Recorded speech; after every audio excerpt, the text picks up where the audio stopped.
Dadalhin tayo ng kasong ito sa Ceres, Argentina. Isang maliit na bayan na matatagpuan sa probinsya ng Santa Fe, Argentina. Popular ang lugar na ito dahil sa magagandang parke at berdeng kalikasan. Hatid din ng Ceres sa mga turista ang mayaman nilang kultura, mga art galleries, museums, mga theaters, showcasing the local talents. Pagdating naman sa pagkain, hatid ng Ceres ang traditional Argentine dishes, pati na rin mga international cuisine options, making this place a perfect destination sa mga taong nais ma-experience ang authentic charm ng maliit na bayang ito sa Argentina. Sa lugar na ito pinanganak at lumaki ang dalagang si Maria Fernanda Chico. Ipinanganak si Maria noong April 14, 1997.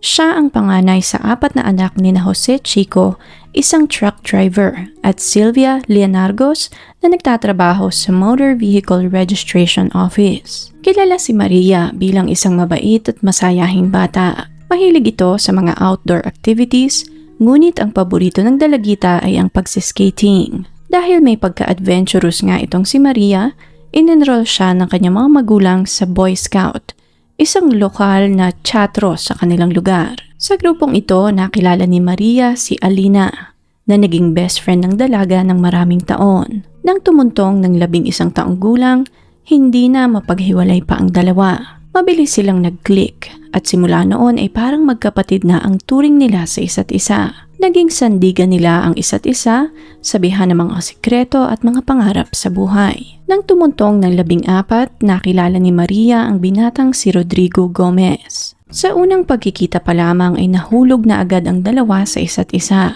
Hindi maalis ni Rodrigo ang kanyang mga mata sa dalagitang si Maria. Okay na sana ang lahat, ngunit na mga puntong ito ay minor de edad pa lamang si Maria at si Rodrigo naman ay 5 taon ang tanda sa dalaga. Nalaman ng mga magulang ni Maria ang pagtitinginan ng dalawa na agad naman nilang kinundina. Una sa lahat ay minor de edad pa lamang si Maria at pangalawa ay malaki ang agwat ng edad nilang dalawa. Ngunit sa huli ay wala na rin silang nagawa sa takot na baka itanan ni Rodrigo ang dalaga. Pumayag na rin sila sa panliligaw ni Rodrigo sa kondisyon na sa bahay lamang nila sila magkikita. Nang sa ganon ay mamonitor din nila ang ginagawa ng dalawa. Nagpatuloy ang relasyon ng dalawa ng halos 2 taon. Naging maayos naman ang lahat noong una. Ngunit nagbago ang lahat nang makilala ni Rodrigo ang dalagitang si Karen Yanes. Isa ding estudyante sa parehas na school na pinapasukan ni Maria. Ng mga puntong ito, 14 anyos pa lamang si Karen, habang si Rodrigo naman ay 21 na. Kahit nakarelasyon pa rin ni Rodrigo si Maria, ipinagpatuloy nito ang pakikipagkita kay Karen. Hindi rin itinago ni Rodrigo na may ibang babae na siyang napupusuan na mabilis din namang natunugan ni Maria. Sa kasamaang palad, kahit na alam na ni Maria ang pagtataksil ng kanyang nobyo, ay hindi pa rin ito pumayag na makipaghiwalay sa binata. Mahal na mahal niya si Rodrigo at para sa kanya ay ito na ang lalaking nakatadhana para sa kanya. Ngunit nalaman din ito ng mga magulang ni Maria at dito na nga sila nakialam. This time ay naging mas strikto sila sa dalaga. Pinagbawalan nila itong makipagkita kay Rodrigo dahil alam nilang sa huli ay masasaktan lamang ang kanilang anak. Para sa kanila ay hindi naman ito hahanap ng iba kung mahal pa nito si Maria. Masyado pa ring bata ang dalaga at alam nilang makakahanap lamang din ito ng iba pa sa pagdaan ng mga panahon. Kahit na mahirap, ibinaling ni Maria ang kanyang focus sa pag-aaral at hindi nga nagtagal ay nakagraduate na ito ng high school. Ipinagpatuloy ni Maria ang kanyang pag-aaral sa National University of Cordova. Kumuha siya ng kursong Film and Television. Ito ang kinuha niyang kurso dahil iyon rin ang kursong kinuha ng kaibigan niyang si Alena at doon din nga ito nag-aaral. Umupa sila ng maliit na apartment sa syudad at umuuwi lamang ng Ceres kapag walang pasok ng weekend at kapag bakasyon. Hanggang sumapit ang February 2015.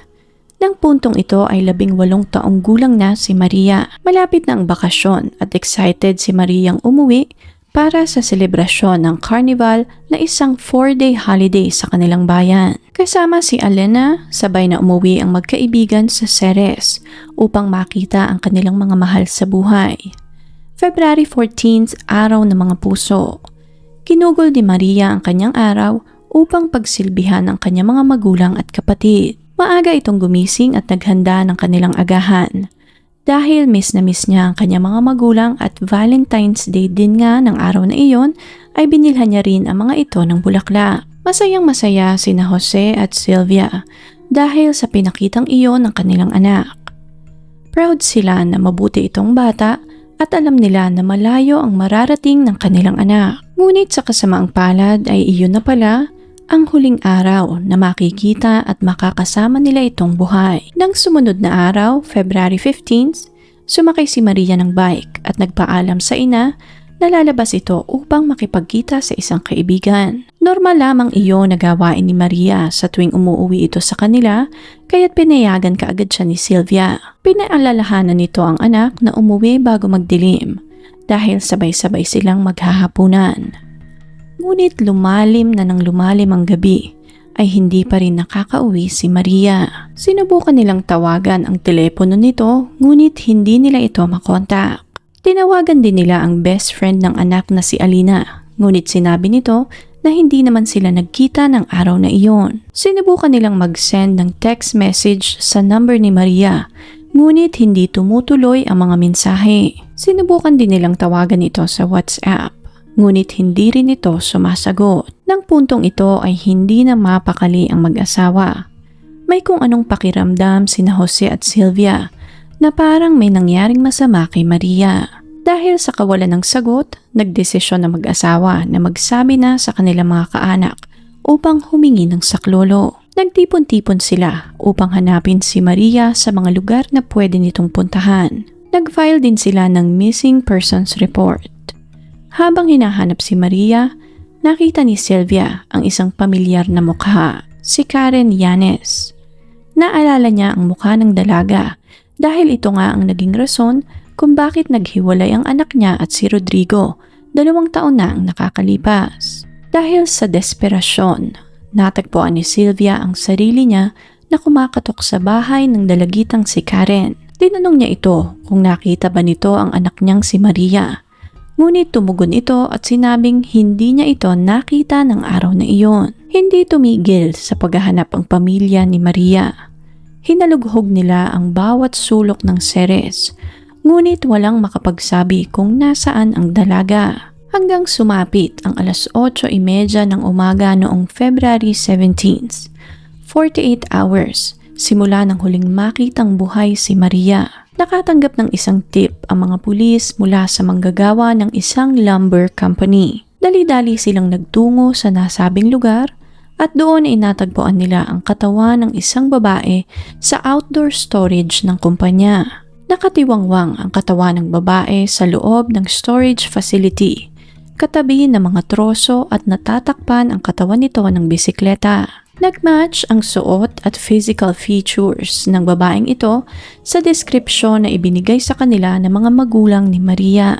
Kutob nila ay nahanap na nila ang anak ng mag-asawang Jose at Sylvia. Mabilis na ipinaalam ng mga pulis ang balitang ito sa mag-asawa. Nang marinig ang anunsyo ng mga pulis, halos gumuho ang mundo ni Jose at Sylvia. Nang mga puntong iyon, nakumpirma na nga ang kanilang kinatatakutan. Wala na ang pinakamamahal nilang anak. Sa paunang investigasyon, mapapansin na may ilang tama ng saksak sa katawan ng dalaga. Ngunit napansin din nila na parang may indikasyon sa lieg ng dalaga na mayroong sumakal dito. Nang matapos ang autopsy, kinumpirma ng mga doktor na pananakal ang isa sa mga naging sanhi ng pagkamatay ni Maria. Dahil sa tindi ng impact ay halos mabali ang trachea ng dalaga. Naubusan din ito ng dugo dahil sa mga natamo nitong saksak sa kanyang katawan. Malapit naman sa katawan ng dalaga, natagpuan ng mga pulis ang isang mahabang barbed wire at mga tissue na may bahid ng dugo. Agad itong dinala sa laboratory upang isailalim sa forensic analysis. Nag-positive ang DNA ni Maria sa dugo na nakuha sa tissue paper. Inalughog nila ang buong lugar, ngunit bigo ang mga pulis na mahanap ang kutsilyo na ginamit sa pamamaslang kay Maria. Ayon sa mga sumuri sa katawan ng dalaga, masyadong malalim ang tama ng saksak ng dalaga. Nasa likod din ni Maria ang gumawa noon sa kanya at maaaring hindi rin nakita ng dalaga ang salarin. Naging malaking palaisipan kung sino ang maaaring gumawa noon kay Maria. Nagsimula ang mga pulis na interbyuhin ang mga taong malalapit sa dalaga. Nais nilang ma-establish kung may kaaway ba ito o merong may sama ng loob sa dalaga. Ngunit halos lahat ng nakausap nila ay puro papuri at tanging magagandang bagay lamang ang description nila kay Maria. Halos lahat sila ay iisa lamang ang sinasabi. Mabait itong anak, kaklase at kaibigan. Dito na nabaling ang atensyon ng mga pulis sa dating karelasyon ng dalaga na si Rodrigo Gomez. Sa kabila ng pagbabawal ni Jose at Sylvia, alam nila na patago pa ding nakikipagkita si Maria kay Rodrigo. Isa ito sa mga rason kung bakit palagi itong umuwi sa Ceres. Nang marinig ito ng mga pulis, agad nilang inimbitahan si Rodrigo sa estasyon para sa ilang mga katanungan. Pinaunlakan naman ni Rodrigo ang paanyayang ito at voluntaryo itong pumunta sa estasyon ng pulis. Dumating ito doon at ipinakilala ang sarili bilang dating nobyo ni Maria. Sa harap ng mga pulis, paulit-ulit na iginiit ni Rodrigo na wala siyang kinalaman sa pagkamatay ng dating kasintahan. Paulit-ulit din itong sinabi na hindi niya kayang saktan si Maria. Hindi rin di umano niya nakita si Maria noong Carnival weekend. Nang hingi naman ang telepono ng binata upang isailalim sa eksaminasyon, ay hindi nito naibigay ang kanyang telepono. Dito na sinabi ni Rodrigo na nawawala ang kanyang cellphone noong Valentine's Day. Para mapatunayan ang sinasabing ito, pinabuksan niya ang kanyang social media account sa mga pulis upang ipakita sa mga ito na nag-message pa siya sa messenger kay Maria upang ipaalam dito na nawawala ang kanyang telepono. Ngunit nang tanungin kung paano niya nawala ang kanyang cellphone ay hindi na makasagot ang binata. Kalaunan, sinabi ni Rodrigo na kutob niya ay ninakaw iyon ng kanyang dating nobya na si Karen Yanes. Ang parehas na babae na ipinagpalit niya kay Maria, 2 taon na ang nakakalipas. Inamin din ni Rodrigo na although hindi na niya nobya si Karen, ay patuloy pa rin silang nagkikita katulad ng nangyayari sa kanila ni Maria.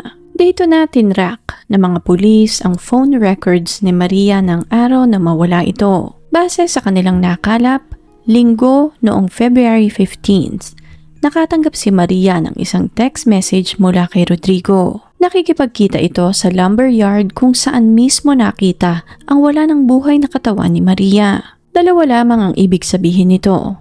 Maaaring nagsisinungaling si Rodrigo o si Karen ang nag-send ng mensaheng iyon kay Maria gamit ang telepono ni Rodrigo. Sa pagpapatuloy ng investigasyon, lumitaw naman ang iba pang witness na nagsasabi kung paano tratuhin ni Karen si Maria ng mga nakaraang taon. Isa nga sa mga witness na ito si Elena na best friend ni Maria. Ayon sa dalaga, ilang taon nang sinusundan at hinaharas ni Karen ang kanyang kaibigan. Nag-ugat ang lahat dahil nga sa pag-aagawan nila kay Rodrigo. Hindi lamang sa salita hinaharas ni Karen si Maria, kundi pati na rin pisikal.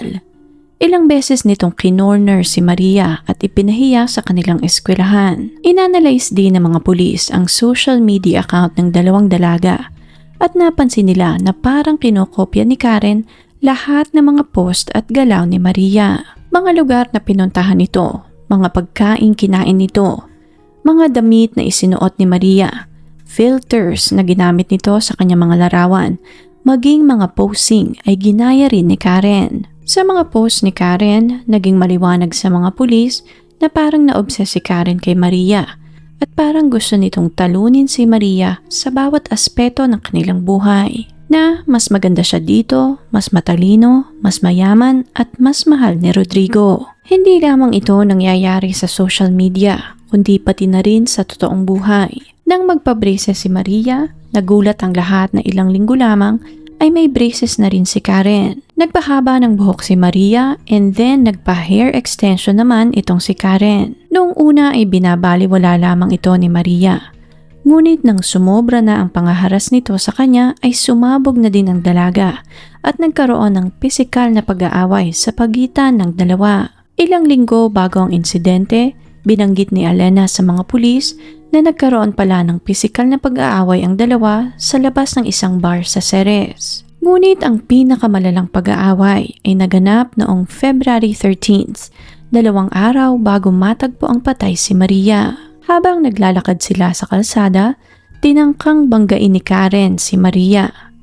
Na mga oras na iyon ay kasama niya ang kaibigan nitong si Elena. Although ayon kay Rodrigo ay hiwalay na sila ni Karen, hindi nito nagustuhan na patuloy pa rin itong nakikipagkita kay Maria. Na para bang niloloko siya ni Rodrigo kahit wala naman na silang relasyon ng binata. Dahil doon, kinain ng selos ang dalaga at naging misyon na nito sa buhay, na talunin at gawing impyerno ang buhay ni Maria sa mundo. Sa pagpapatuloy ng investigasyon, nakita din ng mga pulis ang isang post ni Karen sa social media. Ipinost nito ang larawan ng lumber yard kung saan natagpuan ang katawan ni Maria. May caption ang post na ito na dito magtatapos ang lahat. Dahil sa ebidensyang ito, naging malinaw sa mga pulis na maaaring si Karen nga ang pumaslang kay Maria. Dito na inimbitahan ng mga pulis si Karen sa istasyon para sa ilang mga katanungan. Habang nasa istasyon ng pulis, ipinagpatuloy pa rin ng mga pulis ang paghahalughog sa lugar kung saan natagpuan ang katawan ni Maria. Habang nasa harap naman ng mga pulis, hindi nagpakita ng pangamba si Karen. Confident nitong sinasagot lahat ng mga katanungan ng mga pulis. Paulit-ulit na iginiit ni Karen na wala siyang kinalaman sa pagkamatay ni Maria. Ngunit ang hindi alam ni Karen ay natuntun na ng mga pulis ang isang maliit na bag sa isang kanal malapit sa lumber yard kung saan natagpuan ang katawan ni Maria. Naglalaman ito ng mga ebidensya na magtuturo kung sino ang nasa likod ng pagkamatay ng dalaga. Laman ng bag ang isang gunting, putol na buhok ng babae, isang kutsilyo na may bahid pa ng dugo, at cellphone ni Maria at Rodrigo Gomez. Dito na nabuo ang puzzle na binubuo ng mga pulis. Nakumpirma ng mga pulis na ninakaw nga ni Karen ang telepono ni Rodrigo at ito ang nag-send ng text message kay Karen noong February 15th. Nagpanggap itong si Rodrigo at niyaya si Karen sa lumber yard. Nang dumating doon si Maria, sinaksak niya ito ng gunting sa likod at pagkatapos ay saka muling sinaksak naman ng kutsilyo. Para masigurong hindi na makakaligtas si Maria, sinakal rin ni Karen ang dalaga ng isang barbed wire. Nang bumagsak na si Maria sa lupa, dali-dali nitong dinilit ang mga mensahe niya sa cellphone ng dalaga.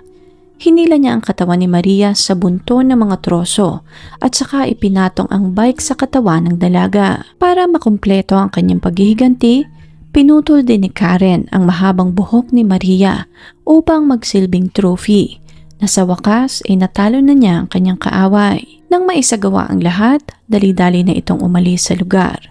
Matapos ang krimen, nag-post pa si Karen sa Instagram ng isang picture na may caption na finally, makakatulog na rin ako ng mahimbing. Ngunit sa kabila ng lahat ng ebidensyang nakalap ng mga pulis, si Karen ay pansamantalang nakalaya dahil walang direktang ebidensya na magdidiin sa kanya. Hindi naman nagtagal, nakakuha ang mga pulis ng kopya ng CCTV footage mula sa lumber company. Malinaw sa CCTV kung paanong hinila-hila ni Karen ang wala ng buhay na katawan ni Maria sa bakanteng lote. Dahil dito, nag-issue ang mga pulis ng immediate arrest warrant para mahuli si Karen. Natunto ng mga pulis si Karen sa isang party.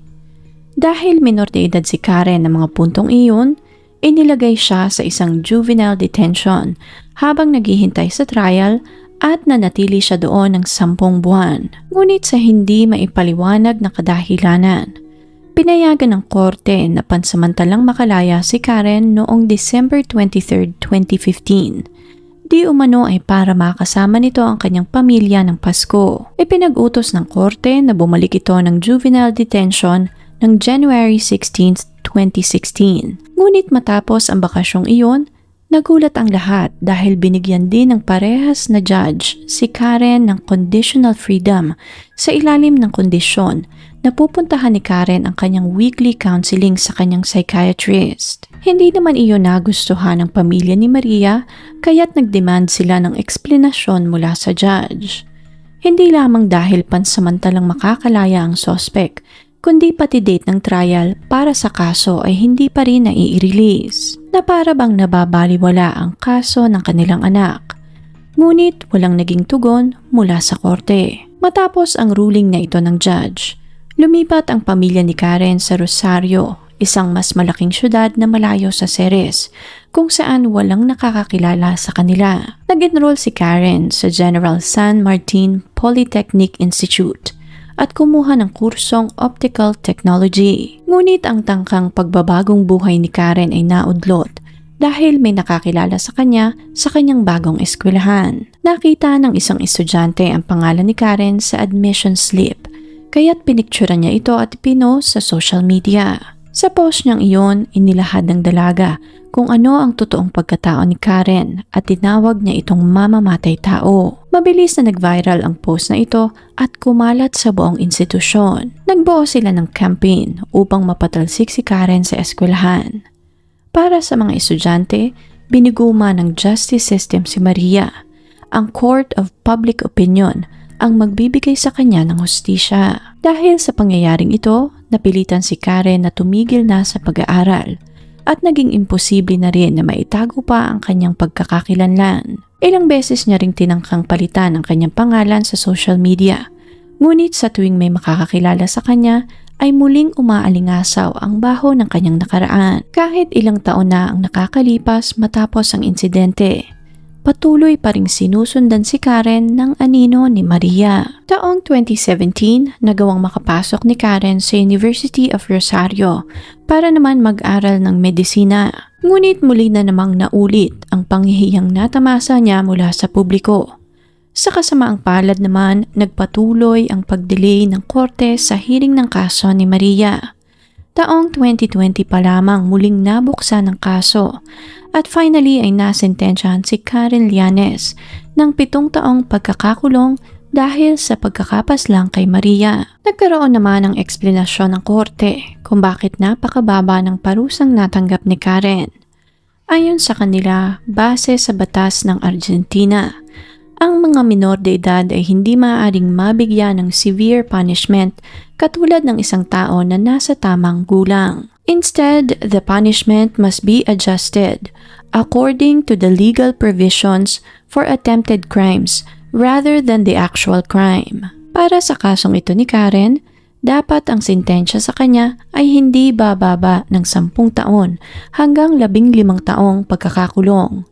Ngunit dahil menor de edad nga si Karen nang mangyari ang insidente, napakababang parusa lamang ang kanyang natanggap. Durog naman ang puso ng mga magulang ni Maria nang marinig nila ang hatol na iyon ng korte. Agad silang nag-file ng appeal upang humingi ng mas mataas na parusa para kay Karen.